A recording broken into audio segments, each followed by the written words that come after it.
say ngam poi kan muzite ipitinga kisong lala say ngam lo va za za ka him say zing ta ni boy no kalong sede kanga singi lung kito ai la khom ding lung se tin tu pa bang pa khom ding in kalong sede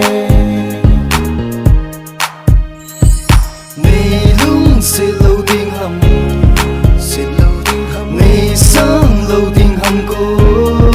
sang lo ding ham lung se na nei san pile. When I'm lonely, girl, when I miss you, girl, when I go fly high, when I go alone, I miss you, baby. Kinang kalong sede, kasi ngam pui kan muzite. Ipitinga kisong lala, say ngam lo va za za ka him, say zing ta ni boy no kalong sede.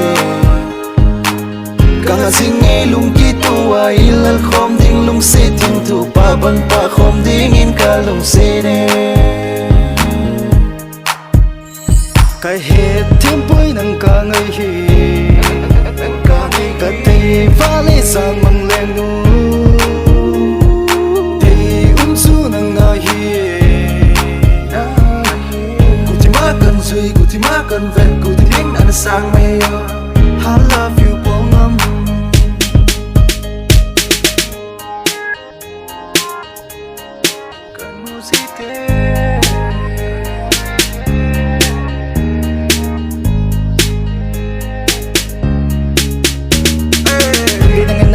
Ka namang singing ay nang loving ko hi anay na nangay kaling ko kalung sen na hi nang ating na sing low ham lunte nang ating na boka pang singe nang ating na boka hing singe it doesn't really matter what people say, it doesn't really matter how hard to try, cause I got you and you got me, yeah. Let's go. Kinang kalung sede kasi ngam poi kan muzite ipitinga kisong lala say ngam lo va za za ka him say zing ta ni boy no kalong sede kanga singi lung kito ai lal khom ding lung se ting tu pa bang pa khom ding in kalong sede